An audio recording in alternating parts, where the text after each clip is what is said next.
Eternal Father, bless our land. Guard us with thy mighty hand. Keep us free from evil pores. Be our light through countless hours. To our leaders, great defender, grant true wisdom from above.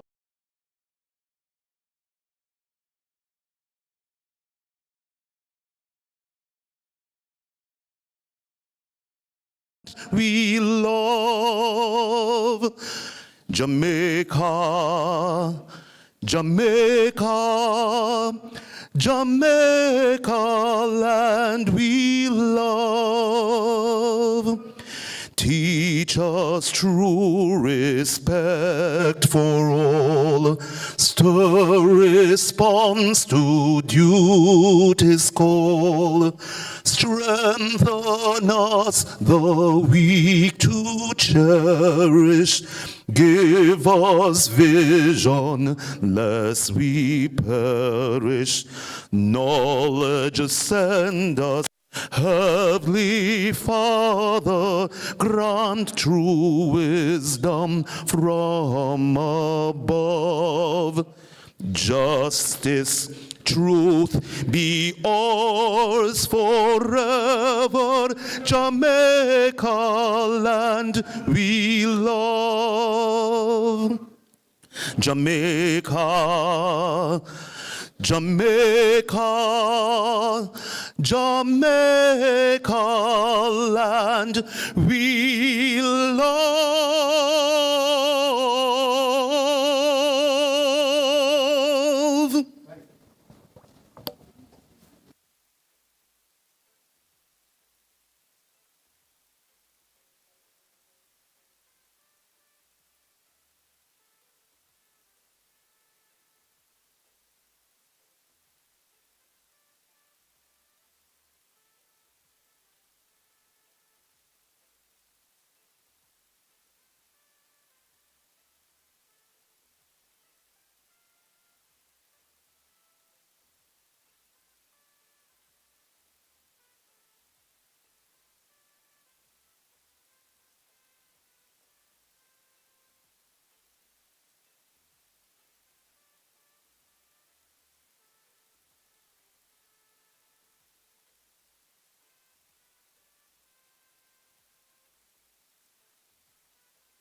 Good evening, ladies and gentlemen.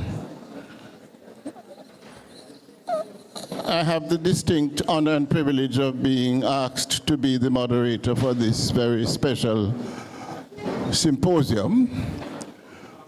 For those of you who may not know me, although my reputation precedes me, I'm Lloyd B. Smith. At this time, it is very important, most important, that we seek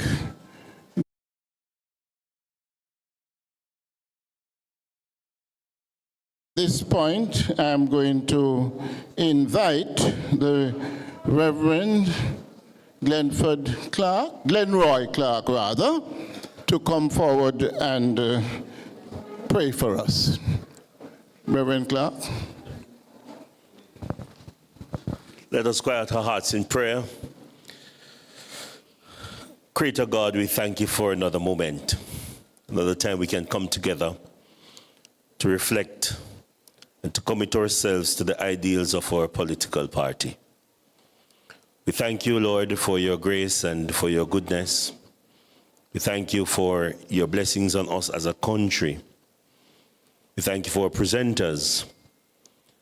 And so, Lord, we pray that through your divine power, you will inspire us this evening, and that you will allow us to take pride in this beautiful country, Jamaica. Thank you for all your blessings in this day that you have given to us. And continue to bless us with your grace. Through Christ, our Lord, we pray. Amen. Thank you very much, Reverend Sir. Clayton Morgan has the distinct. That's wonderful to be the gentleman to welcome you in his capacity as chairman for this symposium. So may I invite Clayton Morgan at this point to come forward and do the welcome.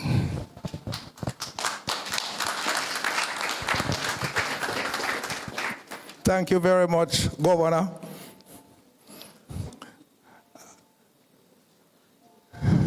The Most Honorable Percival James Patterson, Mr. Mark Golding, Leader of the Opposition and President of the People's National Party, and Mrs. Golding, Mrs. Beverly Anderson Duncan, Reverend Clark, my good friend, members, not yet, constituency caretakers for the parish of St. James, constituency caretakers and members of parliament for various constituencies throughout the island of Jamaica. Senator Janice Allen, who is also a candidate for Central St. James for the People's National Party. Other members of the clergy, other members of the political directorate,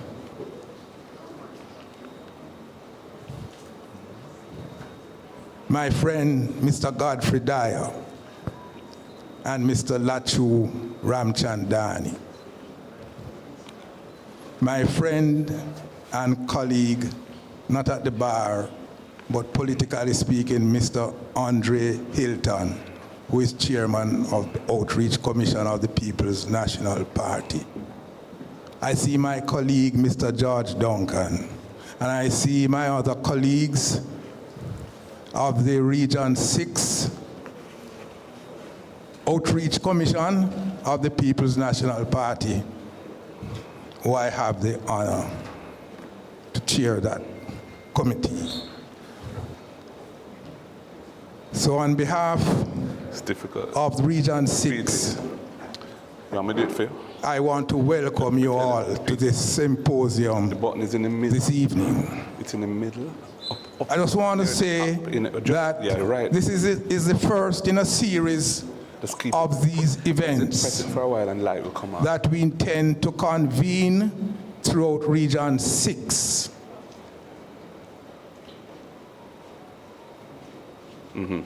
Region 6 consists of the parishes of St. James, Hanover, and Westmoreland. We intend, after this symposium, to convene similar ones in Hanover and Westmoreland. And I sincerely hope and pray that we will have as large a turnout as this one. This is not, ladies and gentlemen, a political event. Those were my instructions. And from the gathering here tonight, that should be obvious. Okay.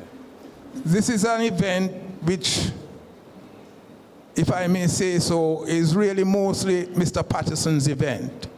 he will be given full rein to address us on matters which in his own discretion he may deem appropriate. As you will see from your invitation, what it is all about. Of course, Comrade Mark Golding is here, and he, as you will see, will make some comments during which he will introduce the candidates for the upcoming election for the parish of St. James. Thereafter, we will retire for cocktails in the piano bar right behind us. With that, I now wish to take my seat, and I thank you all very much and wish you all an enjoyable evening.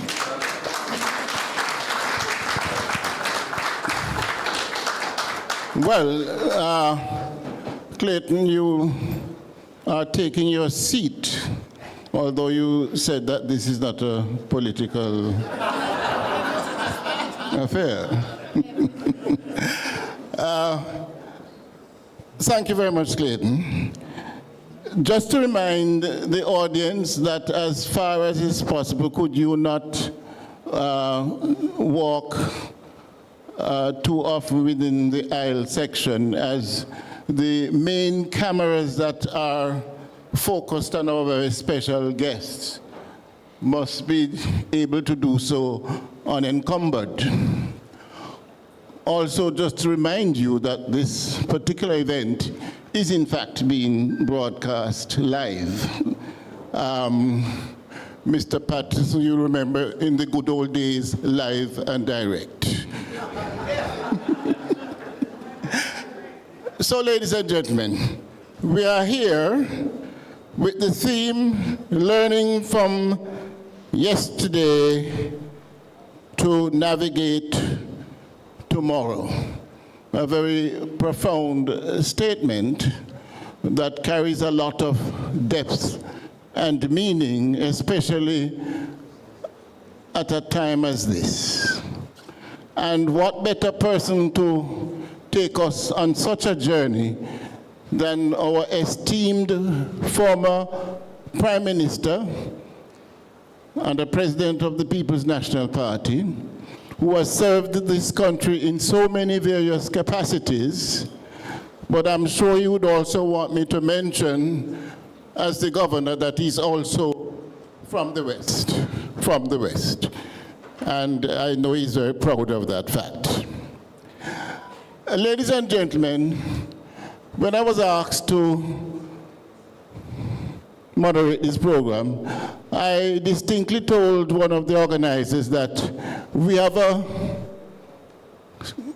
fashion in Jamaica to, when we are introducing persons, we give their entire life story. And very often it almost sounds like an obituary. I am going to use the American system where when the president is to speak, all that he said is, ladies and gentlemen, the president. And so this evening I say to you all, ladies and gentlemen, the most honorable Percival Noel James Patterson.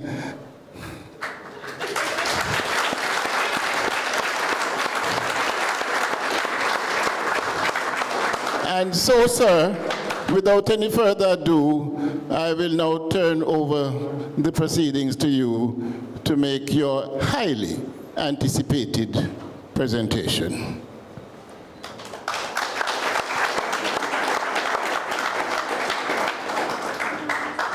Mr. Lloyd Smith, known to us all as the governor.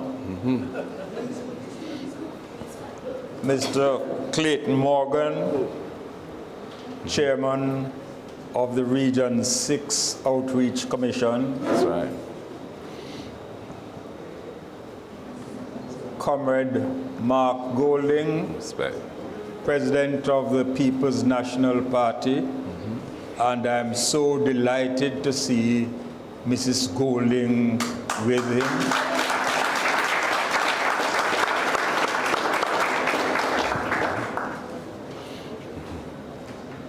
Comrade Beverly Manley, candidates, ladies and gentlemen, comrades, room full, all full, we're going to get a spoonful. A belly full. Let me thank the governor, first of all, for being so kind.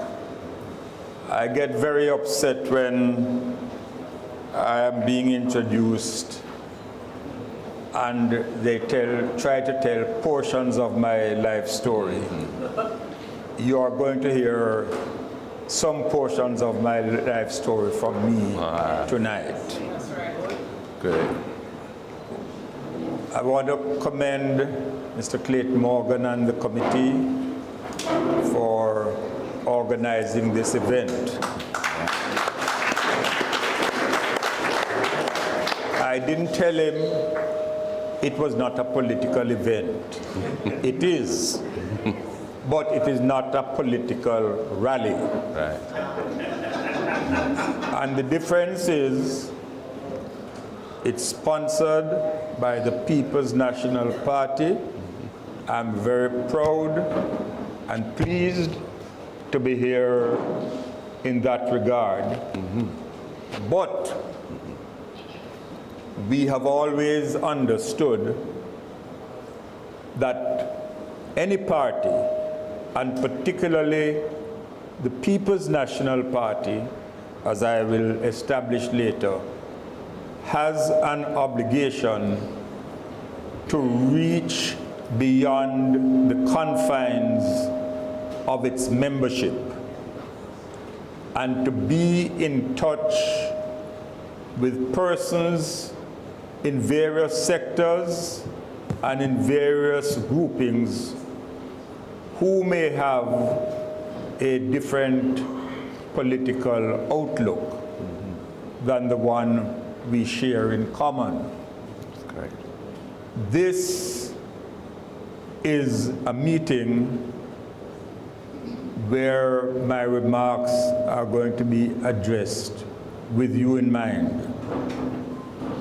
So it's not one to lick shots. No.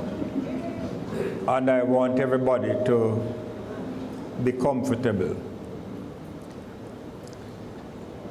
I can't help remembering that it was on the 5th of February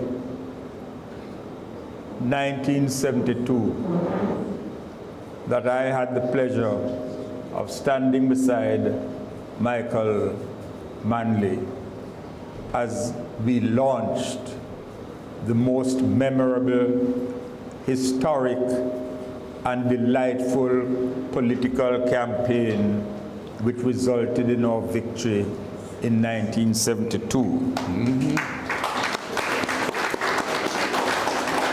I don't know if history is going to repeat itself this time round, but I've been called from the pavilion and I'm pleased to come as an opening batsman to the series which is going to be held in Region 6. And I see the trap being set for me already. Because the other two parishes, I come by descent. I'm a son of Hanover. I represented Westmoreland, but I am a child of St. James.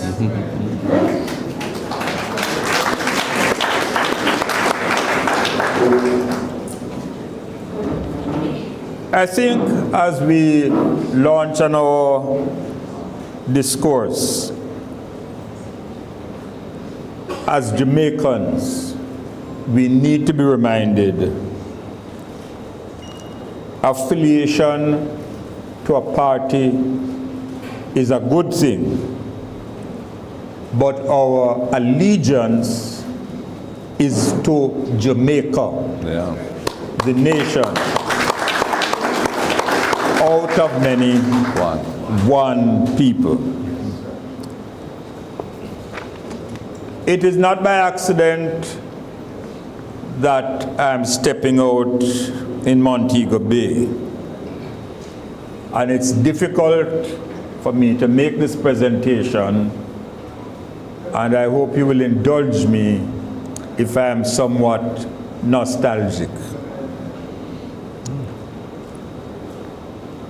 I first came to St. James at the age of 7. My mother was teaching at Salters Hill School. She was insistent, no way was her son going to the school at which she taught. Either they were going to spoil me or they were going to victimize me. So I was sent to my aunt, who was then the postmistress at Somerton.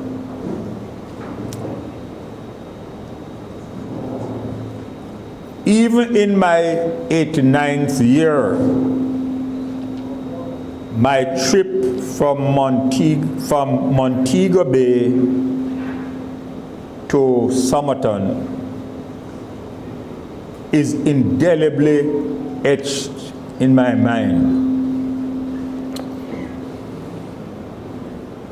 I boarded the bus, little lad, a total stranger, no relatives. I was put beside the driver. The driver was the son of the bus owner. And I don't know, even you people in Kingston might have known him when he ran one of the big stores on Spanish Town Road, Carlton, Beckford. That's how he got the name Mobe. Oh. He was a driver.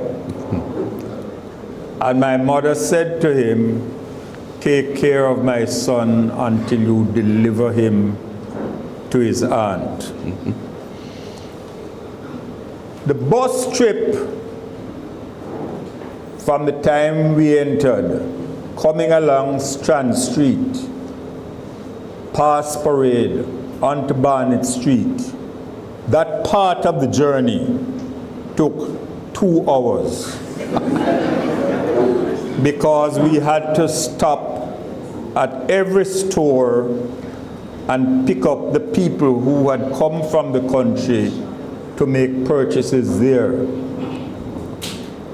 There was a Texaco gas station at the end of Barnett Street. And they filled the tank with gas. And we drove past Fairfield, where Lord Beaverbrook was building his house, Cromarty, True Tucker,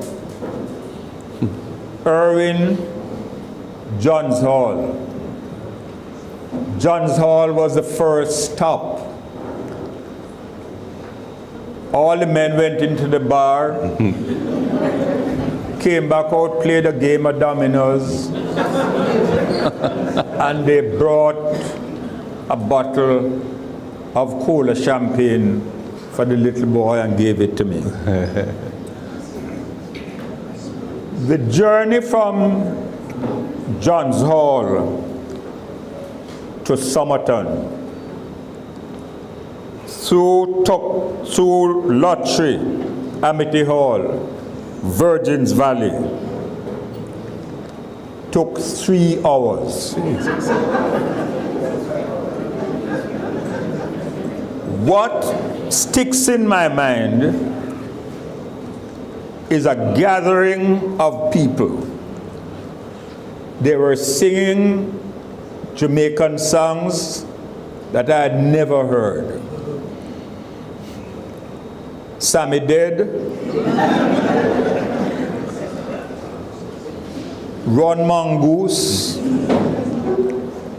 They were into Negro spirituals. They were into hymns. They were one happy, united people.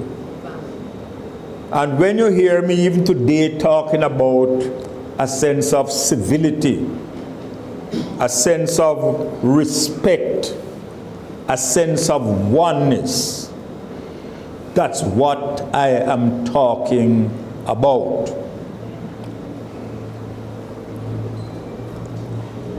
I ended up handed over to my aunt. I knew nobody else in Somerton. The entire village of Somerton adopted me. And I became a child of Somerton. And what I'm talking about is the care, the love, the concern, the sharing, the encouragement, and even, if necessary, the reprimand. Those were the days when women made their living breaking rockstone and singing Go Down Emmanuel Road. It is not a practice that could be continued. And it is one of the things that we brought to an end when we took government in 1972. But although it was kerosene lamp in the house and Peony Wally lighting the road, you could walk any time of day or night. And those were the days when you could sleep with your doors and windows open.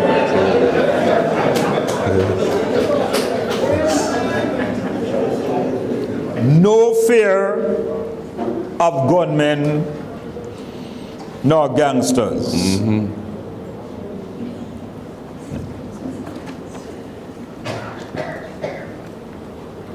When I spend time with my grandchildren and I'm telling them about the days of telegram, when the telegrams reach very often about somebody who is dead in St. Thomas. By the time the telegram reached, the person is already buried.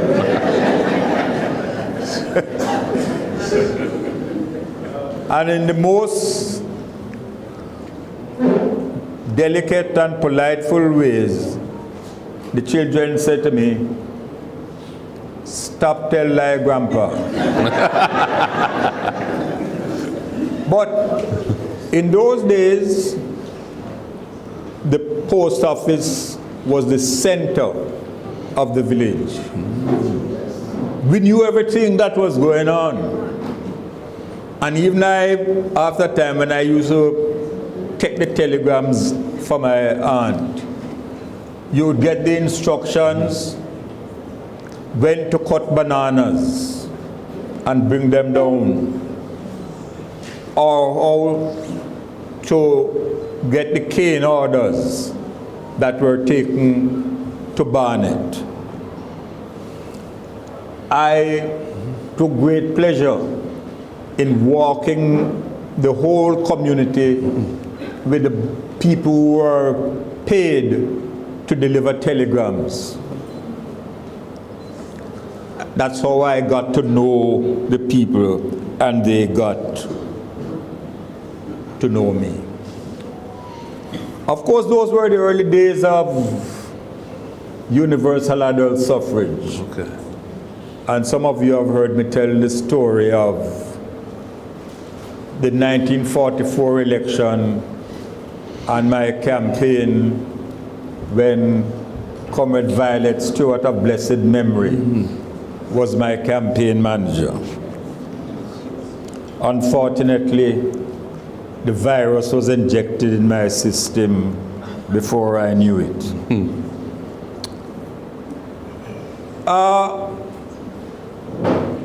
Don't fear, I can't take you through my life like this.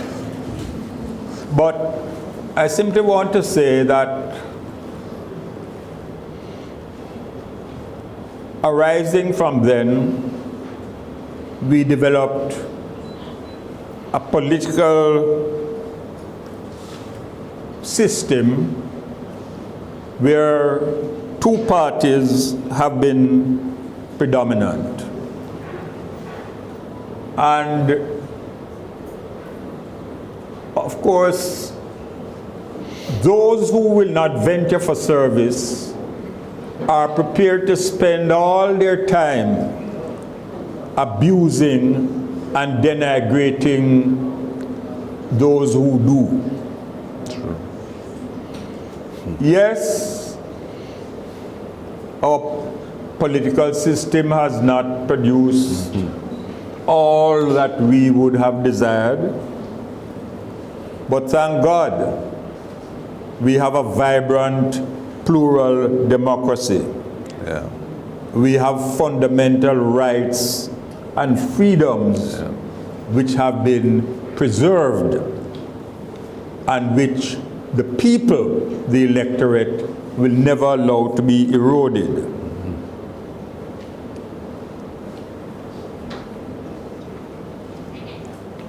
We have reached that point where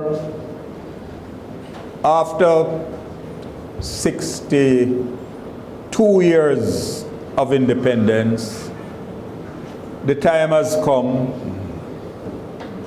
when there needs to be certainly changes in our constitutional arrangements.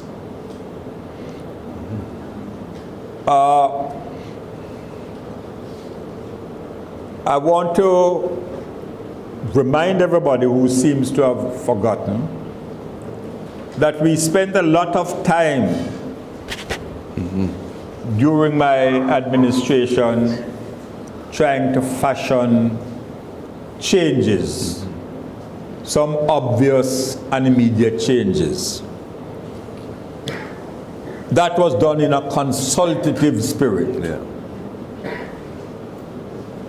We reached a point where we were agreed on all the essential elements, certainly including leaving The monarchy. the monarchy and for those who choose not to remember, on the question of the final court of appeal, there was no question.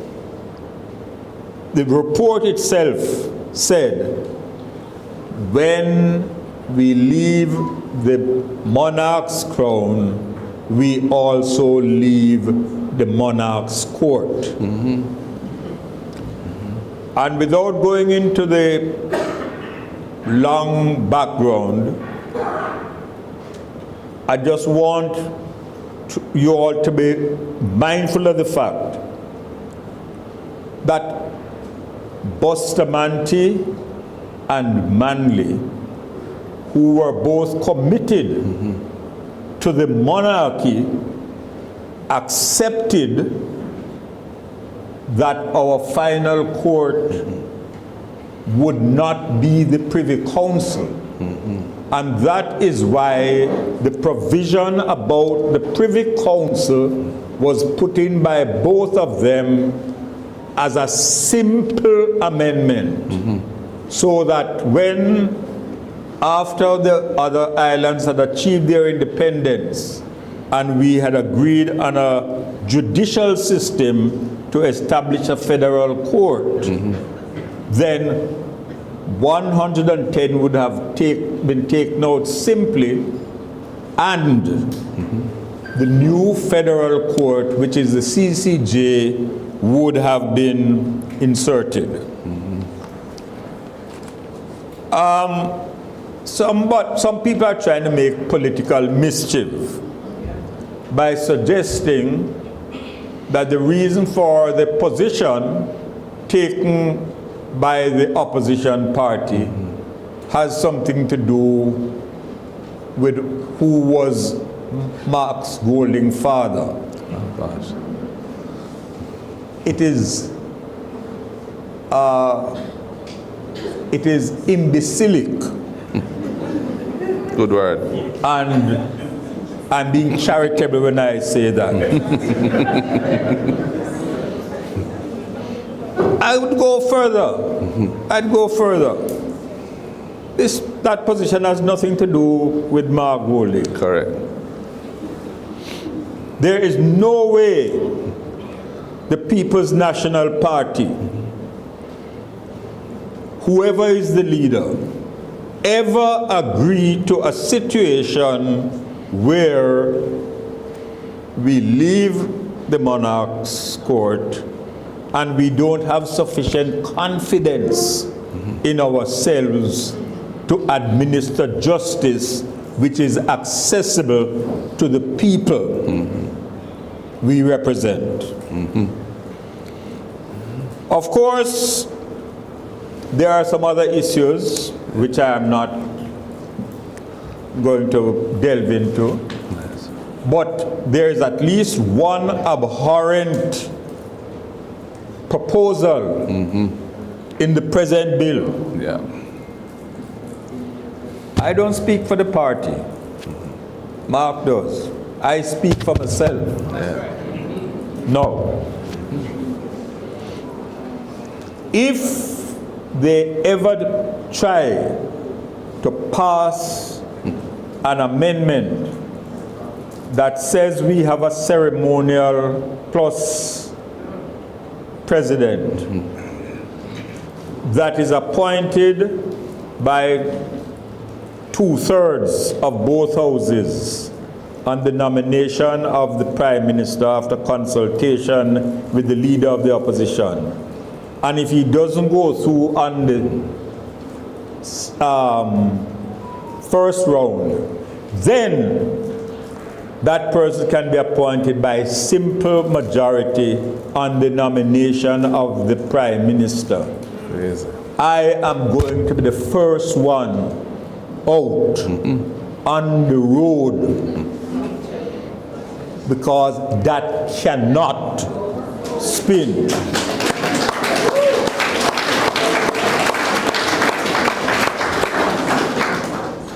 You don't want a ceremonial head of state, Correct. which is a surrogate or a puppet The Prime Minister? of the Prime Minister.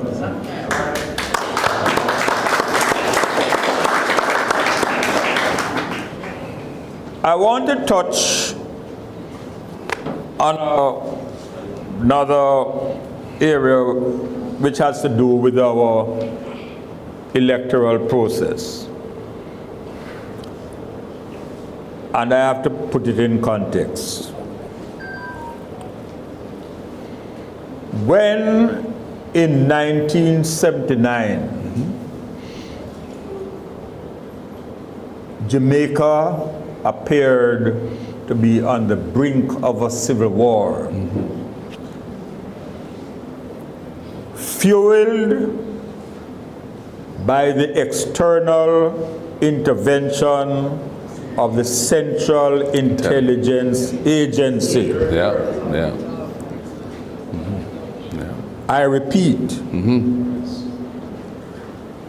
what the conflict that was taking place at that time was fueled substantially because of the intervention of the CIA.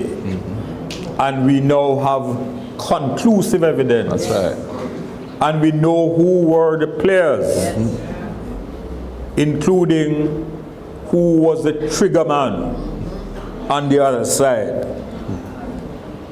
But today is not the day to go into that. Yes.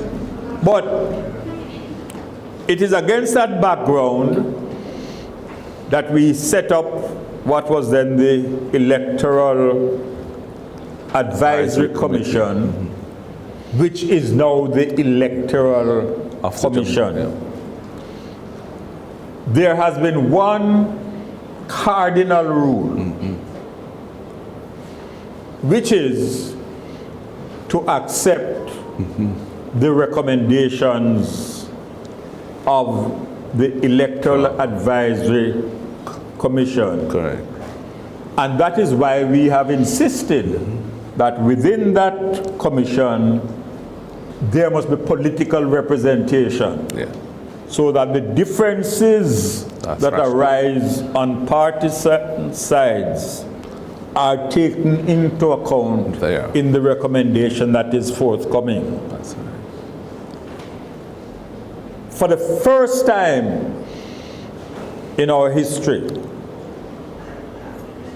the government of today has introduced an amendment affecting the powers and the operations of the Electoral Commission, Yes. which do not reflect a consensus. Correct. First time. And I regard it as lightning, which must serve as a warning. I had a very simple rule of thumb when I was Prime Minister. Anytime you're going to put forward a law, think of how you would react to that law if you were in opposition rather than in government.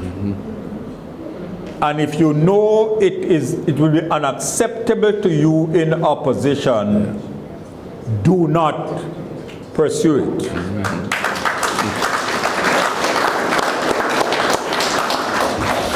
And partly I've been misunderstood considerably, even by my own party, by the way in which I have approached certain things. But the principal aim and motivation was to do what we can to unite Jamaica, Yes. which is what Norman Manley said when he founded this party. I am talking about the amendment that puts into the hands of the EAC the powers of the political ombudsman. I view that unilateral imposition with great alarm. The EAC is not equipped to discharge those functions. 10 people or 9 people can't be an ombudsman. And what is more, there is conflict inherent because within the EAC or the Electoral Commission, you have Both sides. people who are there because of their partisan political position. And you want an ombudsman who is not involved, Yeah. who is immune from any kind of partisan consideration. I'm not going to talk about the question of the acts of corruption. I'm not going to delve into the cases and the allegations, some of which are manifest. which are in the public domain, and some of them, of course, even before our courts. I'd simply say this. When I became Prime Minister, although the law did not require it then, I made my integrity returns public. I remember getting a letter from Michael Manley, who had then retired, who said, Master Stroke, my returns when I retired were also available for public scrutiny. So everybody can know what I went in with and what I came out with. No spelling or no guessing from whence it came. All I would say here, he that hath ears to hear, let them hear. I must, however, say that the present attacks being launched against a commission that was set up to promote integrity, those attacks are deplorable and dangerous. Here, here. And I have to say, it is outrageous when the Minister of Justice can publicly be advising Colleagues. that their spouses' declarations need not be returned. It would make a mockery of the law. Because instead of bribes or undue enrichment going into the representative's account, you would simply divert it to spouses, to children, to siblings, or to parents. The Integrity Commission must be able to follow the trail wherever it may lead. That's it. The members must have the protection of secure tenure, the authority and the resources to pursue any semblance of corruption, regardless of where their findings may lead. I think as we're coming towards the end of February, and 2 appointments will arise for consideration, we need to be reminded that those appointments are made by the Governor General after consultation with the Prime Minister and the Leader of the Opposition. It's his decision. It is that ability or capacity to be impartial which has caused several of us to move from being resolute for an executive president to being prepared to accept for a time a ceremonial plus, so that we are watching and we are waiting and we are listening. And we hope that there's not going to be any hijacking of those who are discharging their duties, regardless of where their findings have led. Yeah. Now, I come to a move from national, and I'm talking to St. James. Time is not going to allow me to do everything. But I want to start by reflecting on a field which is the lifeblood of Montego Bay and St. James, and I want to share with you my observations on tourism. St. James is no longer the parish of slave plantations against which the Right Excellent Sam Sharp led the rebellion. But even when slavery was abolished, the plantation system was still thriving for a long while in St. James. When I came to St. James as a child, the entire city, from Barnet right around, coming out to Greenwood, the ownership of the lands was in the hands of the plantocracy. Today, Montego Bay no longer remains that town surrounded by hectares of land where the people own nothing. We smashed that wall when we acquired the Lilliput Rose Hall lands. And you remember how I was assailed and condemned. Go look at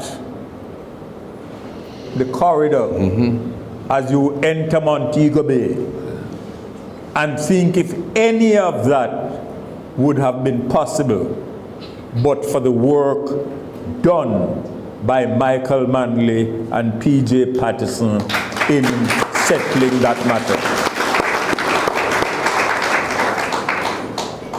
Montego Bay is not only a city which was legislated for by the PNP, but it is also the tourism capital of Jamaica. Indeed, the tourism capital of the English-speaking Caribbean. The Donald Sangster Airport, again which I privatized despite hostile political fire, is now rated as numero uno in the Caribbean. Nobody can tell me how crucial tourism is to the lifeblood of Western Jamaica. I am speaking about it because it has a centrifugal force for the entire country. For in the 70s, I stood on the burning deck when all the existing moguls of the industry had fled. That is when, as Minister of Tourism, I held the hand of Glenn Bloomfield at every stage in the launch of Juta, so that the taxi drivers would have a space of their own. That is why we set out in 1989 to expand and improve the infrastructure across the entire island with a concentration on the west, beginning with phase 1 of the North Coast Highway from Negril to Montego Bay, and soon thereafter from Montego Bay to Ocho Rios. That is why we put in place the Great River and Queen of Spain Valley water supplies, amongst others. That's why we modernized the airport and the Montego Bay seaport. It is that kind of infrastructure investment which triggered the boom in rooms with the arrival of Spanish investors to more than double the space provided by the Sandals and Super Club chains. But we also left space for local entrepreneurs. And I was so happy when I could meet Mr. Dennis Morgan at the front of what was the Chatham Hotel, because, Governor, you and I know that that was a place where you had to wear tuxedo to dinner.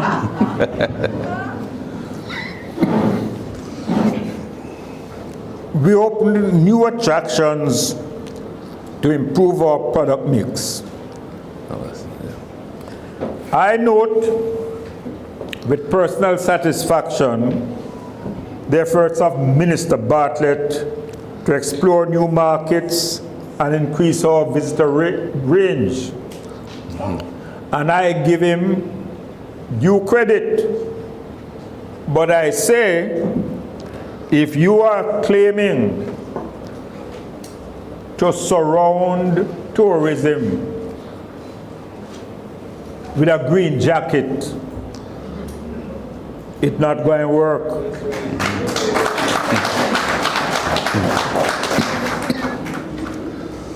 My experience and my knowledge of the industry suggest some warning lights. And I want to share a few thoughts with you, some of which have been mentioned by Senator Allen previously. Our visitors want the Jamaican experience. They want to enjoy the #1 brand, which is Jamaica. Tourism must never again become an enclave industry. It is part of our national space and our natural endowment. Our people must have a sense of ownership, one to which they belong. The workers are the essential asset. That's what our returning residents all say. With or without union representation, each worker must be entitled to full reward in return for due performance. Particularly with the absence of union representation and some joint industrial council, we will have to consider whether there should be a labor code for the industry which sets the regulatory framework in which the industry operates. We must ensure there are Jamaicans in senior positions, and those at the middle must get equal compensation and all the extras that the expatriate state staff are getting.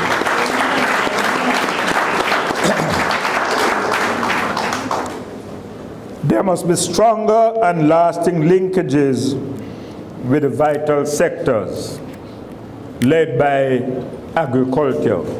Yeah. And I was just saying to the party leader before I came in, there's a very interesting article in yesterday's newspaper setting out all the incentives that tourism get. If we want agriculture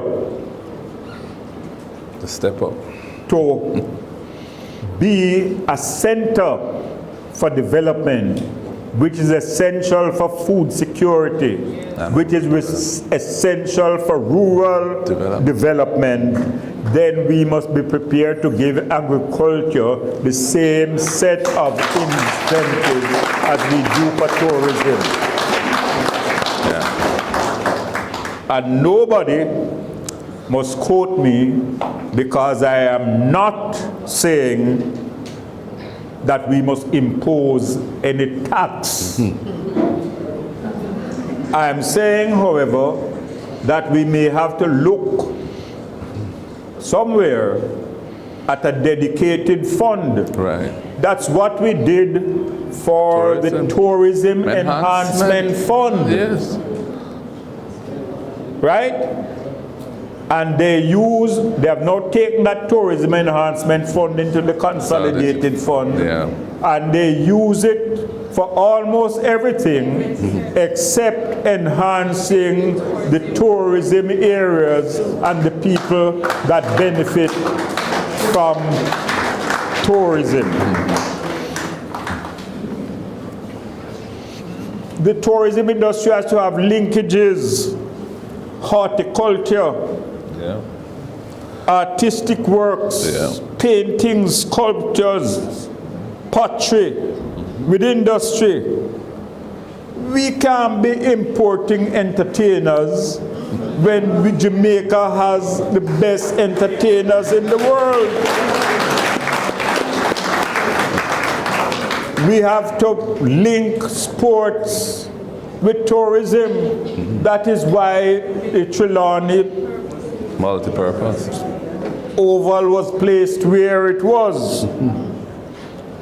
And we have to reserve an element for community involvement, for private individual engagement, for bread and breakfast, for the Jamaican cuisine. We have to define areas that are restricted to local Jamaican enterprise. For example, ground transportation. Yeah. That's the only way we can secure the maximum take Right. from every dollar spent, because tourism must matter to all Jamaicans. Yeah. As we gather, the world is a different world from the one which existed in 1938 when our party was founded. But I can't avoid, at an outreach meeting, reminding you that at its foundation, Norman Manley was adamant that our party's name should include peoples, because it was intended to serve the masses of the country. He also said that labor was a significant component, but the party should be called national because it had to be about the development of Jamaica as a whole rather than any single component. The world is also vastly different from that which existed in 1972. And I see some people trying in celebrating Michael Manley's 100th century. revolutionary provisions in the 1972 period, attempting to suggest that those were not followed after 1989. The world was different. Very much so. We are now faced with the devastating effects of global warming and climate change, a reality. Talking about hurricanes, the 1951 hurricane, Governor, I was up at Springfield, and the morning when I woke up, you could see through all the banana fields right down into the harbor of Montego Bay. Those hurricanes now are more frequent they are more devastating. And we have a situation where one place is flooding while another place is drought. Global warming and climate change are realities with which we have to deal. Time is not going to allow me to delve into the international order, our fight then for the new international economic order, which we continued during the 1990s, and which was reflected, as I shall mention, in practical collaboration like Petro-Carib with South-South cooperation, and we got more money out of Petro-Carib, which was launched right here in Montego Bay, than what we got from the IMF and World Bank combined. And on better terms.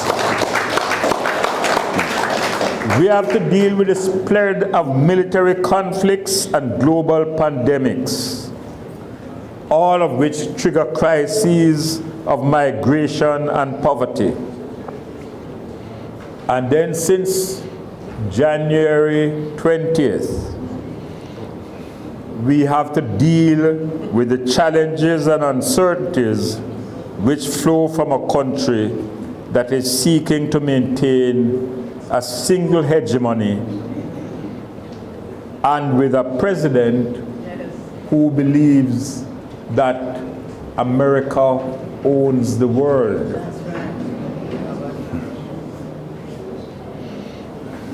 What he does in the United States is one thing. What happens in the rest of the world and how it affects us is another thing, and makes it imperative that we in the Caribbean, with the rest of the developing world, in Africa, must come together as one.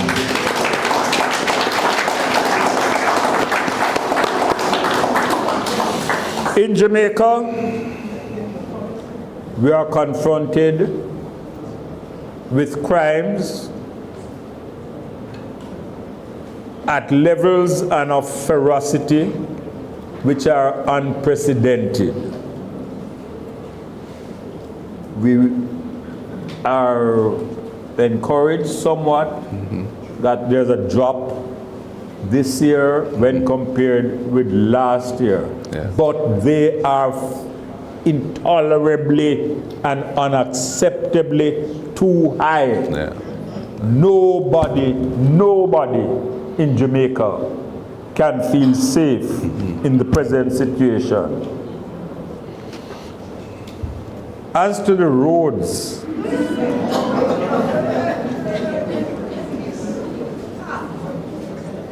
not even before the days of asphalt, when it was Rockstone Road, have I seen the roads in Jamaica in such a state of dilapidation and disrepair. Unbelievable.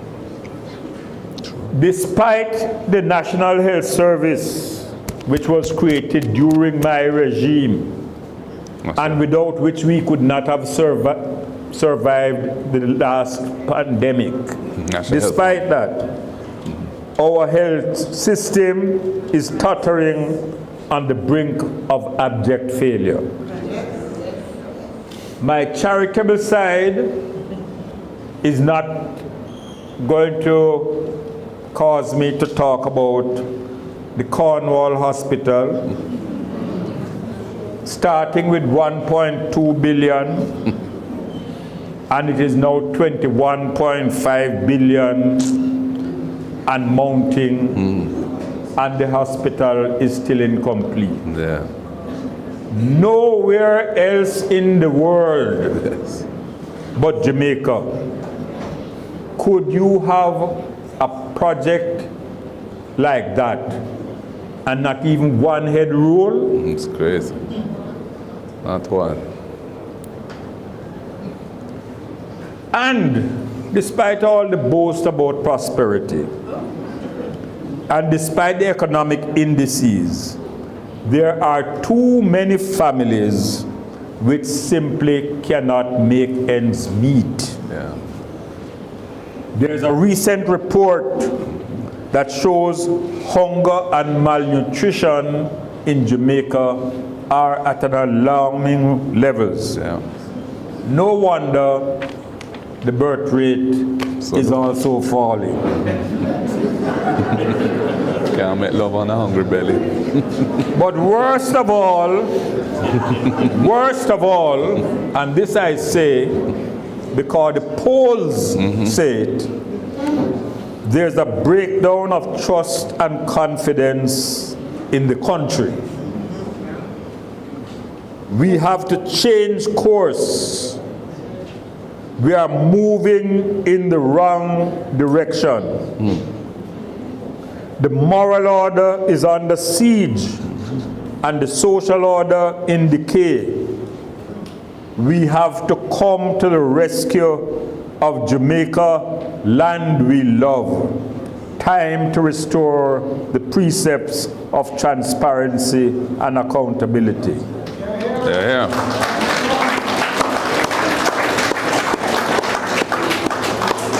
It is said that all politics is local. It is St. James where I started, and it is to St. James I return in closing this presentation. And again I go back to something which Norman Manley said in 1938 to preface my conclusion remarks. He said, we need to develop our own capacities, our own gifts for leadership, until out of our own people we can find our own solutions. And that is why the PNP is always the party that consults with the people. It doesn't attempt to rule the people.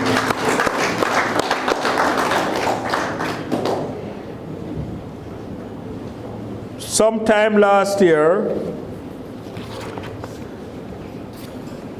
a gentleman whose political persuasion is well known, but whose commitment to community development is unquestionable, sent me a little document, Montego Bay's Path to Transformation, Revitalizing the Urban Core for a Sustainable Future. And that gentleman was Mr. O.D. Vallin. I want to use it, if I may, to suggest to this forum that the 5 bright, enthusiastic candidates that you have, capable, all-round experience, be invited to bring together all the elements in Montego Bay to work on a development plan for the parish of St. James. I hope when they reach a certain stage, party leader, that you will instruct your shadow cabinet ministers, the relevant ones, to come and sit with them. Sure.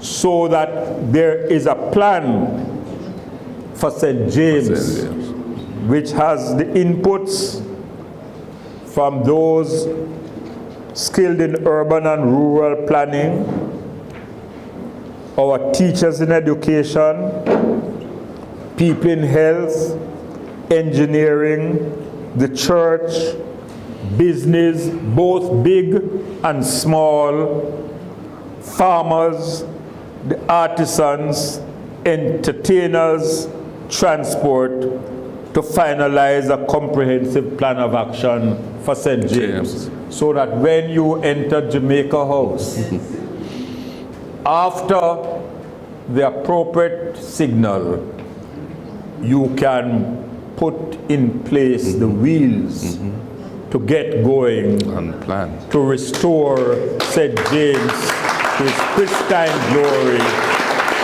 and achieve its full potential. At the center of it has to be education and training.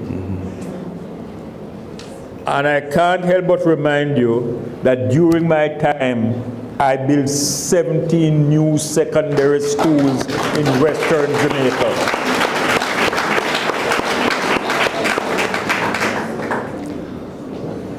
You know, I get plenty barbs, I get plenty licks. Yeah, man. I take them in silence.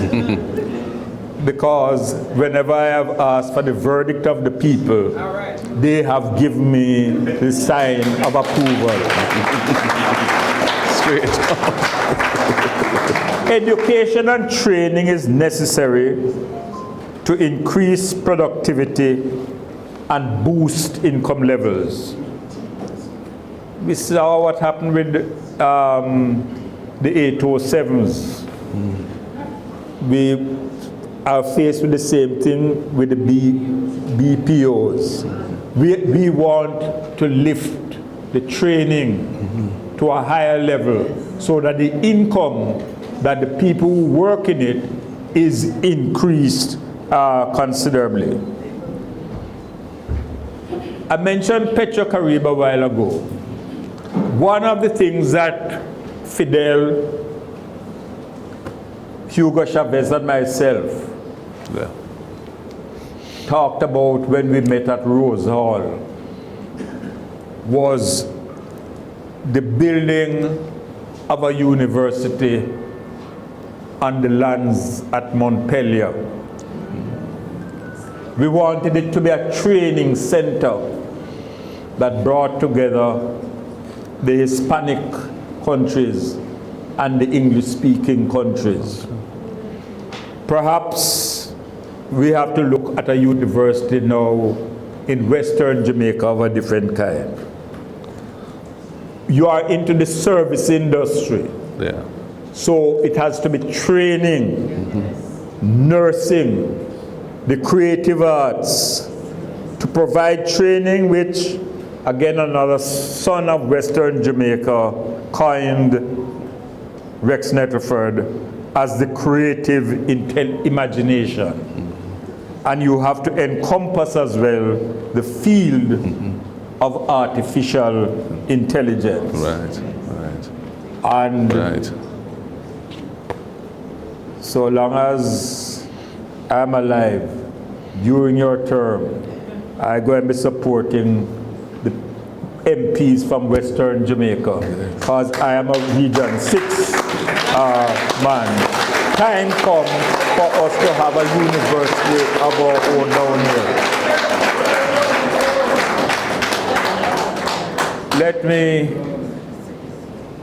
Let me close. It is my hope that out of this meeting will come the energy, the determination, the will, the resolve for the party and its exciting team from St. James to continue the fight for building an island where every citizen, regardless of race, gender, class, or creed, will feel valued, nurtured, and respected. I hope all of you in this room no matter your political affiliation, will agree that for the betterment of St. James, you have to work together with each and every one and the sectors and political perspectives you represent in making the noble parish of St. James a priceless jewel in this paradise which our people inhabit, and to bring real, true, lasting prosperity for generations to come.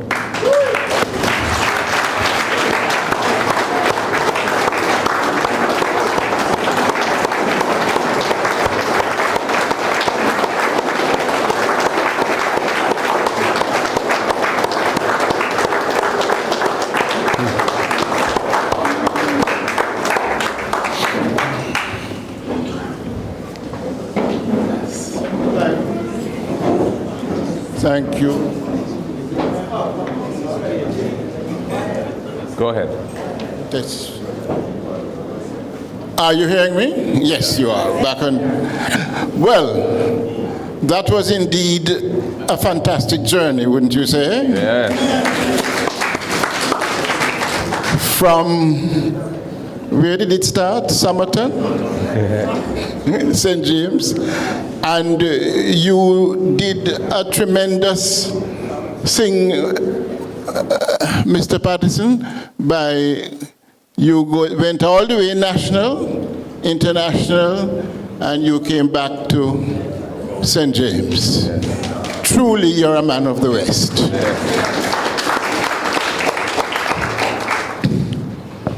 A lot of salient points made, a lot of inspiring information, and indeed, sir, you helped to set the record straight on a number of tortuous issues that bedeviled your period in government. And I know that you are very adept at that, given your background in legal jurisprudence. You know how to stand at the bar and defend, and that you did quite well. We are going to move on at this stage, but I've been asked by one particular lady that is very near to me here, and I'm sure you'll all agree with me, you know, when it comes to the ladies, we have to be very, very attentive to them. And Clayton, somehow in your remarks at the beginning, you had not mentioned the women's movement, I'm told. So you are forgiven, but on your behalf, I'm now acknowledging the presence of representatives of the PMP women's movement. And of course, we have the Doyen, we have the President Emeritus, Beverly Duncan, here with us. Right? Yeah. Looking so fine and well, Beverly. I can't believe it. You must tell me what your secret is. Okay, we're going to move on. We are not going to have any question and answer because time is of the essence here. So we are going to turn things over now to the Honorable Leader of the Opposition and President of the People's National Party, who is going to give his remarks, followed by an introduction of the candidates that are going to seek to represent the parish of St. James in the upcoming general elections. So at this time, may I ask you to welcome Mr. Mark Goldie.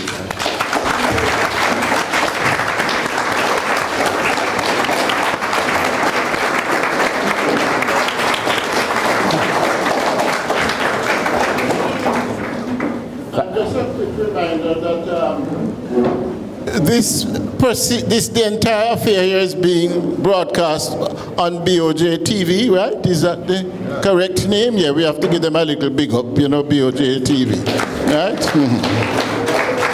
Yes. Thank you. Thank you. Thank you very much, the Governor, Lloyd B. Smith, for administering and supervising these proceedings in his inimitable style. Most Honorable P.J. Patterson, former Prime Minister, former party leader. We say PJ, yes. All of the distinguished ladies and gentlemen who are here, this is an outreach meeting, not a highly political event, and so I will, just refrain from saying anything other than to all my comrades here, we must approach it in that manner as well. And I'd like to just acknowledge, of course, Beverly Manley Duncan and Joyce Perry Jacobs, who is the head of the women's movement down in Region 3, and all of six. Sorry, I'm from Region 3. Yes, have it on the brain. And all of the future candidates in the next general election who are here, who I will shortly present to you. I wanted to say a special welcome to you all. And I want to thank Clayton and his team for having put on this symposium, and for those who have contributed to its success, and Mr. Morgan for making this venue available, and for everyone who has come out. And many people have come out. The room is jam-packed, and that is a heartwarming reality for me. Yeah. And I think it's symptomatic of two things, really. The reverence with which Jamaicans continue to hold Comrade P.J. Patterson. Yeah. A reverence which he has demonstrated yet again is well deserved, because he has delivered a tour de force this evening. But it's also, I think, indicative of the party's progress in Region 6 and in St. James in particular, in a resurgence of our fortunes. And a lot of work has gone into making that happen, and it is indeed gratifying to see that we are making such good progress and attracting a wide cross-section of the community in St. James to an event such as this. Having heard from the Most Honorable P.J. Patterson in an extensive presentation, I really, can't pretend or even attempt to put any icing on that cake. The cake is well baked and the icing is already on it. He has covered so many topics: constitutional reform. He has covered a lot of the history of some of the critical developmental initiatives which he was involved in when he was active in the political arena. He has spoken to some of the international trends that are facing us, some of the challenges such as climate change. And as has been said, he has focused on this parish and the tourism industry, which is so central to it, and has indicated that time come for a development plan that has the inputs of all who will be affected by it, and which can provide a pathway for the sustainable development of the wonderful parish of St. James. And I've listened to what you've said, sir, and I'm sure everyone else has as well, and it's a call to action that such an exercise should be undertaken, and I'm sure there is a lot of material already existing that can be drawn on in developing that plan. And I look forward to moving forward with that idea. We are in the 5th year of this government. and elections will be held in 2025. You know, the issues facing the population of Jamaica are wide-ranging. You know, we have problems, of course, with the cost of living, with violent crime, and despite macroeconomic indicators that suggest progress in some critical areas, as has been said, the reality of life for many, many people is way below that which we could feel comfortable with. And whether it be food security and nutritional standards, whether it be access to education or the standard of education, whether it be the realities of healthcare in the public health system, whether it be terms and conditions of employment in critical industries, there is a great deal that needs to change in the country. And of course, in order to make social investments and uplift those who are vulnerable and need help, you need a strong economy. And one of the disappointments, I would say, of the last decade has been, despite the tremendous efforts that have been made by successive administrations to get the public debt of the country, which was a millstone around our national neck, under control, and effectively having more or less halved it as a percentage of the GDP of the country, of the size of the economy in that decade, we have not been able to deliver meaningful levels of economic growth. And that means that national incomes and average incomes in the country are pretty stagnant and are way behind our peers in the region, and of course way behind other countries that are moving ahead more rapidly. So the next PNP administration will have to tackle the fundamental issues that are holding us back as a nation. And we believe that the solutions must come from investing in the people, from empowering the people, and from ensuring that the people have the necessary opportunities to thrive by being given an education and training system that can uplift them, and by all of the inputs that are necessary for them to succeed in passing through that education and training system. So wealth creation is vital to pay for what needs to happen. And for wealth creation, I think, needs what we would call, or what I call, a Team Jamaica approach. So our name, as Most Honorable P.J. Patterson has said, People's National Party, the people are at the center, but we're a national party as well, as he highlighted. And that means that all stakeholders have a critical role to play. And sometimes I think in our national discourse, we don't sufficiently understand the importance of the role of each major sector that comprises our society.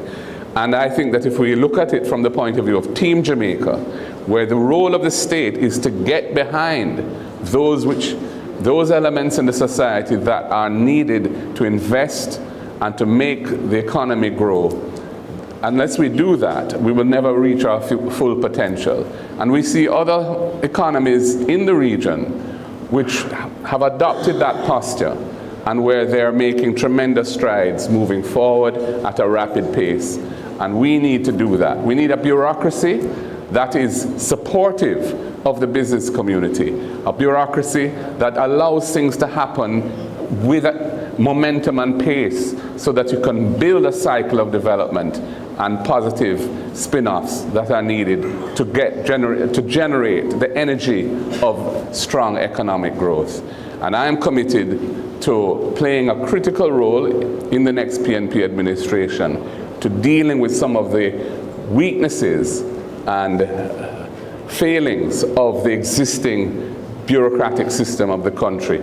You see, you can't solve it just by having a minister who you can make a phone call to, and he will go and, make another couple of calls and you'll get through, because that leaves the system untouched.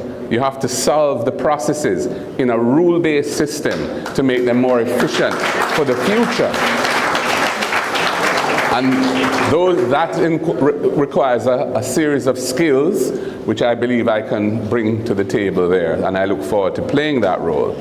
So, ladies and gentlemen, we will be focusing on the real issues that the country needs to overcome in order to develop. And integrity in public life at the level of leaders is vital for that.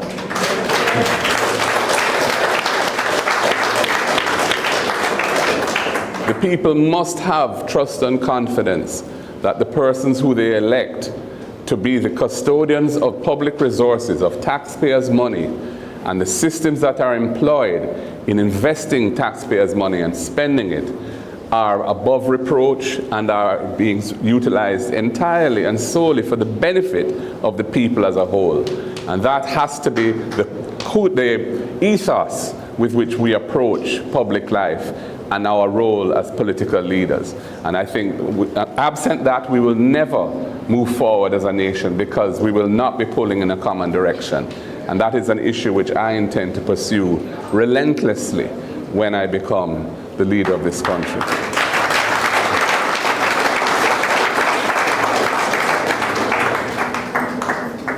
I think I'm going to keep my remarks brief, because PJ gave us so much food for thought, and the content of his presentation was so rich as the guest speaker.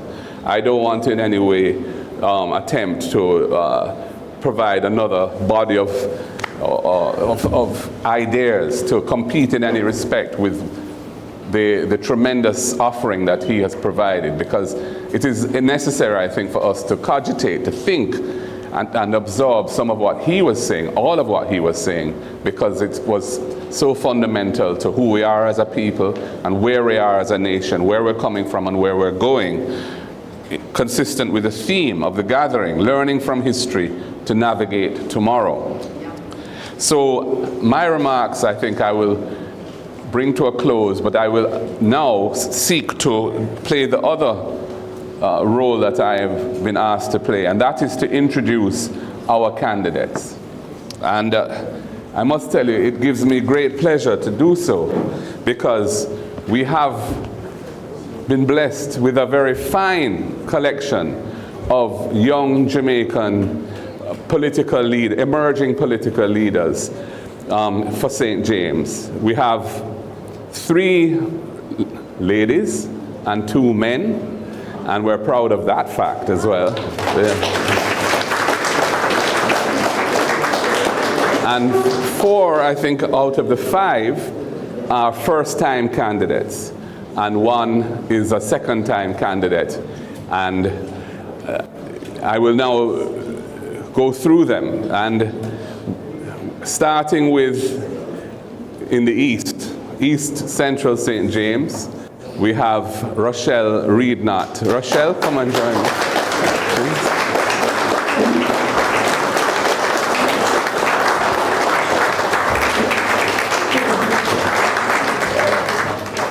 Yes, and Rochelle is an educator by profession and a committed person to community development.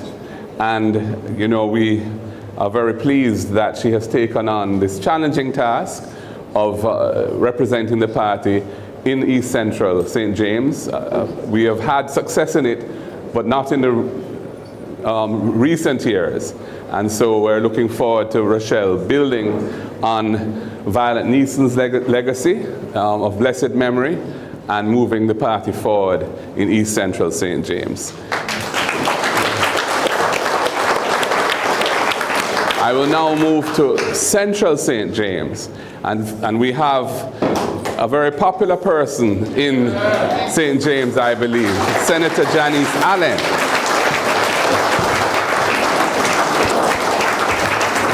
And Janice, of course, is a tourism professional. She's somebody who has a great deal of experience in that industry, and she has brought a tremendous energy since taking on the daunting task of representing Central St. James. Lloyd B., you have been there, I believe, and have won it for the People's National Party in 2011. And Janice intends, and I'm confident she will, replicate that success. And then I will move to West Central. Shall I do West Central? We'll get to. Huh? We'll get to South, of course. We will. Raquel is saying. We will West Central St. James, and we have a young and very bright, brilliant economist, Dr. Andre Horton. Andre.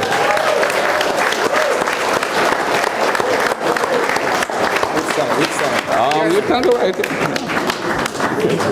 And Andre was a superstar as a student and a very popular lecturer at the University of the West Indies, and somebody who brings a deep understanding of economics, of markets, of the laws that govern how the economy works, and is seeking now to apply those in practical ways for the people of West Central St. James, and in due course for Jamaica as a whole.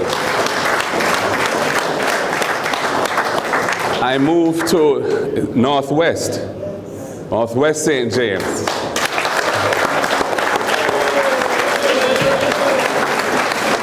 And our candidate for Northwest St. James is Alan Bernard. And Alan is like all of us up here, on either side of me, son of or daughter of the soil of St. James. But Alan has for a relatively young man, a long history of community activism and community development. He has a deep passion for building community-based structures for uplifting people, and he does so with a passion for service. And I'm very pleased that he has taken on this particular role. And has stepped into the political arena, which is something which I'm sure was a difficult decision and took a lot of time, but he is doing it in the right way. And although it's a seat which many would say will be difficult for us, I know that with time come and all things are possible. So I'm very pleased he's with us. Thank you. And then last but not least by any means, we have South St. James. South St. James. And our candidate for South St. James is the irrepressible, ebullient, and gorgeous Nikisha Burchell. Yes. Nikisha has a master's degree, and she's an expert in marketing and communications. She has been central to the transformation of the fortunes of the People's National Party over the last 4 years, because she was our director of communications, and working with a modest budget, as she constantly reminds me, she has been able to achieve a great deal. And she's a daughter of South St. James, and she has a passion for the constituency, and I know she's creating tremendous waves in there, and that is one that we have had many, many times for many, many years, and we're going to get it back. Yeah. So ladies and gentlemen, as you can see, we have amassed a talented group of youngsters, of young Jamaican professionals, and who, I believe are bringing an energy to this parish in their political activities and political work. And I ask for you all to give them your full support, and because we need people like this in the politics and to represent in Gordon House, and they will do so and make the parish of St. James proud. Thank you very much. Yes. Yes. That's it. Yes, man. Yes, Rochelle. Yeah. Sir Alan, respect. So, Lloyd B., I think that brings my brief intervention to a close. Yes, sir. And I will hand back to the governor so that he can govern. Yeah, indeed. Okay, ladies and gentlemen, it has been quite a long evening.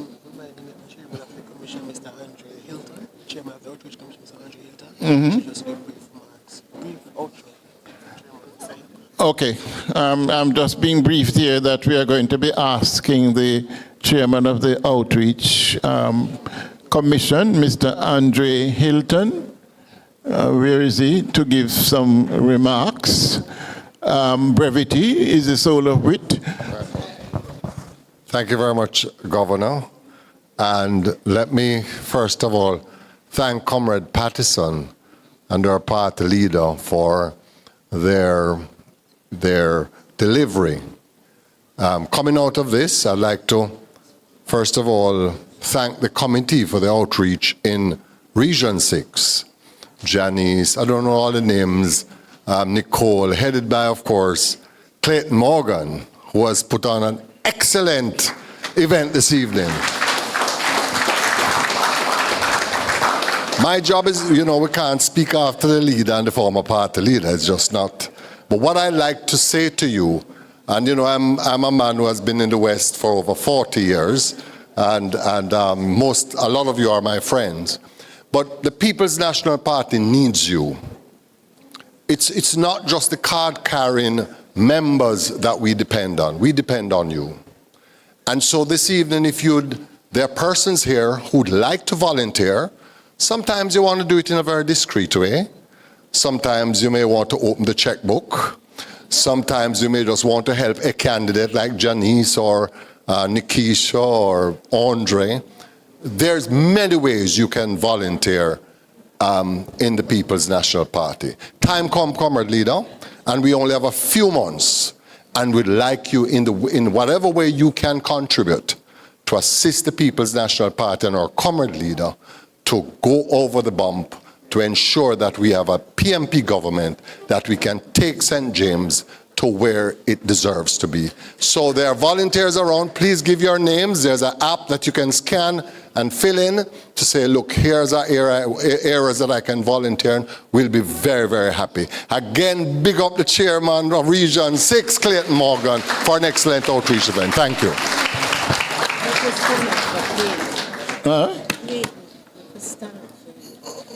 You want to do what? I want to stand for Clayton, there's a lady here who is saying that she wants to stand for you.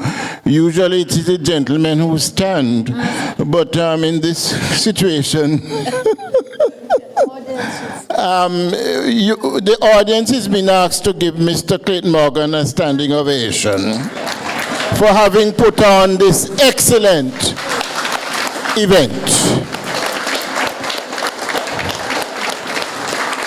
And just to inform you that in addition to BOJTV, this program has gone abroad as well and may well end up in the White House as it is being broadcast to the diaspora by way of Flex TV. So, an excellent way to spread the message. All right, so we're going to move now into the vote of thanks. And after the vote of thanks, before you all retire to the piano bar, I wonder if they want me to play and sing. We'll think about that. Before you go to the piano bar to have cocktails and to have your gustatory susceptibilities sufficiently satiated, the chairman wants to say a few more words. I gather that the chairman, Mr. Morgan, you want to say a few more words, sir? That's what I'm told. Huh? After the vote of thanks. Oh, okay then. So then, let's move on very expeditiously and invite Mr. Jerome Darnells, where is he, to give the vote of thanks. He's a gentleman who is very hardworking, and he's the Region 6 Secretary, right? Mhm. Go ahead, sir. Thank you very much, Governor. The Most Honorable Percival James Patterson, former Prime Minister of Jamaica, the Honorable Mark Golding, Leader of the Opposition and President of the People's National Party. Distinguished guests, ladies and gentlemen, good evening. At the outset, I extend my heartfelt gratitude to the host and organizers of tonight's symposium, our chairman, Clayton Morgan, Ms. Janet Madden, Ms. Nicole Allen, Ms. Najari Telwell, Ms. Indira Ajuda, Mr. Terry Miller, and yours truly. Their collective vision and dedication have brought life to an evening of profound discussion and reflection. Clayton has also given me a list of special mention. Miss Ariel Duncan, Mr. Dennis Morgan and the team of Sea Garden, Miss Kelly, Ariel, Isia Madden, Troop and Company, members of the press, Thai Flora, and Design HQ. This symposium was conceived as a catalyst to shape a national response to the defining forces of our time, the social, political, and technological transformation that define our era. What Klaus Schwab, the founder of the World Economic Forum, aptly termed the Fourth Industrial Revolution. As we stand at the crossroads of history, our ability to navigate the future depends on the wisdom we extract from the past. We are entering a future where artificial intelligence, through innovations like ChatGPT, Meta, and DeepSeek, is reshaping industries and redefining human interaction. A future where digital currencies, including bitcoins, tokens, and even meme coins, are decentralizing financial transactions and challenging traditional economic framework. A future where global geopolitics is shifting towards a more insular form of nationalism, marked by mass deportation, the threat of territorial annexation, and the diminishing role of international aid, exemplified by the recent dissolution of the USAID. Against this backdrop, the theme of tonight's symposium, Learning from History to Navigate Tomorrow, could not be more timely or relevant. It is in this spirit that we were honored to hear from one of Jamaica's most distinguished statesmen, former Prime Minister, the Honorable P.J. Patterson. His tenure placed him at the center of pivotal moments in our region's economic and political evolution. He witnessed firsthand the disruptive impact of NAFTA on the region's trade, the disparities that deeper integration within CARICOM, and the profound challenges that globalization posed on the economic resilience of the Caribbean. His insight reminds us that history is not merely a chronicle of past events. It is a reservoir of lessons that we must inform our past and shape our future. And so, on the behalf of Region 6 Outreach Committee, and in all of us, I extend heartfelt thanks to Mr. Patterson for gracing us with his presence and for sharing his wealth of knowledge. Winston Churchill once said, "Those who fail to learn from history are doomed to repeat it."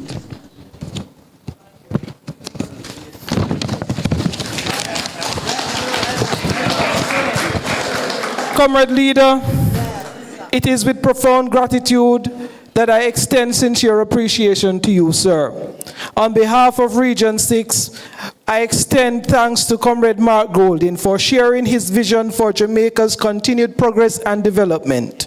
May we take from his words to heart and take advantage of the limitless opportunities ahead with clarity, purpose, and work collectively to build the future we all deserve. Thank you. Thank you, sir. After that presentation, I'm sure all of you must be very hungry and thirsty. So cocktails will be next, but Clayton Morgan wants to put the icing on the cake. I suspect he will be brief. Very brief. Once again, ladies and gentlemen, in an act of appreciation to all you wonderful folks who have been such great guests of the Sea Gardens Hotel and Resort, I have the authority and permission from the managing director of this resort, Mr. Dennis Morgan, to hold a raffle. And that raffle will be 3 nights vacation, 2 or 3, Friday and Saturday nights.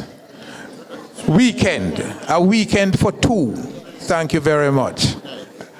3 days and 2 nights. Thank you very much, Governor. Some of you, all of you should have now received a small ticket being handed out secretly to you by a member or members of the committee. And during the course of the cocktails that follow this event, the raffle will be held. Excluded from the raffle will be candidates, members of the committee, and close relatives of the members of the committee. And I reserve the right to reject any winner who do not fall into one of those categories, or who fall into one of those categories. So, with that, we will now depart for cocktails. Thank you very much.